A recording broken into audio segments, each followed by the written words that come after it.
CA আইন চালু করেছে কেন্দ্রীয় সরকার, সেই আইনের বিরোধিতা করছে তৃণমূল কংগ্রেস, আপনার প্রতিক্রিয়া? তৃণমূল কংগ্রেস তো যে কোনো কিছুরই প্রতিবাদ করবে বা প্রতিরোধ করবে। তৃণমূল কংগ্রেস তো স্বাস্থ্য সাথী করে কেন্দ্রীয় সরকারের যে স্বাস্থ্য বিষয়ক কে ছিল সেটাকে পর্যন্ত মানুষকে সেটা সুযোগ দিতে দেয়নি। এটা হচ্ছে গিয়ে তৃণমূল সরকারের, মানে তৃণমূল সরকার প্রশাসন করে না তো, বা যেটাকে নেত্রী বলেন প্রশাসন, প্রশাসন করে না তো তৃণমূল সরকার। তৃণমূল সরকার খালি রাজনীতি করে। মুখ্যমন্ত্রী 24 ঘন্টা রাজনীতি করে ঘুরে বেড়ান, প্রশাসনের প্রতি ওর কোনো দৃষ্টি নেই। এবং যখন বেকায়দায় পড়ে যান তখন সেই প্রশাসনকেই আবার বারবার দোষারোপ করেন, এবার কুচবিহারে করেছেন। এর ফলে যা হয়েছে তাই হচ্ছে। কংগ্রেস এবং সিপিআইএম বেশ কিছু জায়গায় পশ্চিমবঙ্গে আসন সমঝোতা করেছে, আইএসএফ তাদের হাত ছেড়ে দিয়ে চলে গেছে। এই যে বিষয় কিভাবে দেখছে? একটি কি দুটি আসন পেতে পারে কংগ্রেস, সিপিএম একটাও পাবে না আমার বিশ্বাস। আইএসএফ ও লোকসভাতে একটাও পাবে না। আইএসএফ এর জায়গা তো ভাঙড় তো আর কোনো লোকসভা আসন নয়, অতএব আইএসএফ পাবে না। অতএব এইসব নিয়ে লড়াইটা বিজেপি আর তৃণমূলের মধ্যেই সীমাবদ্ধ থাকবে। তার কারণ হচ্ছে পশ্চিমবঙ্গের রাজনীতি অনেক দিন থেকেই এই দ্বিমাত্রিক অবস্থায় রয়েছে। তৃতীয় বা চতুর্থ দলের কোনো জায়গা নেই।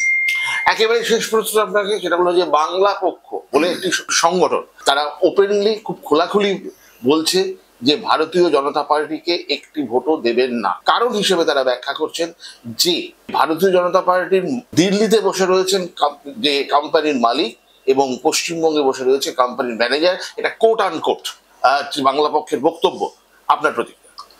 বাংলা পক্ষ কিছু ভাঁড়ের সমষ্টি। এটা হচ্ছে তৃণমূলের একটা বি টিম।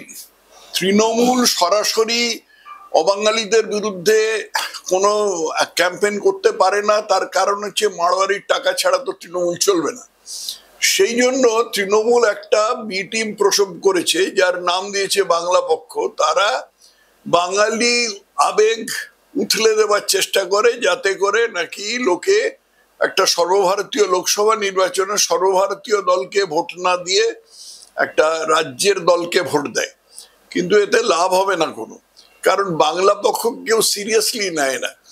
বাংলা পক্ষকে এখন সোশ্যাল মিডিয়া এবং অন্য সব জায়গায় শোনা গেছে, লোকে জিজ্ঞেস করছে এত যদি বাঙালির প্রতি দরদ, তাহলে তিনটে লোকসভা আসনে, 42টার মধ্যে 3টে, খুব কম নয়, 3টে লোকসভা আসনে আপনারা বিহারি দাঁড় করালেন কেন? বা 2টোতে বিহারি আর 1টাতে গুজরাটি মুসলমান দাঁড় করালেন কেন? এর কোনো জবাব ওই তৃণমূলের কাছেও নেই বা তার সন্তান বাংলা পক্ষের কাছেও নেই। বাংলা পক্ষকে সিরিয়াসলি নেয় না, কেউ ওকে পাত্তা দেয় না।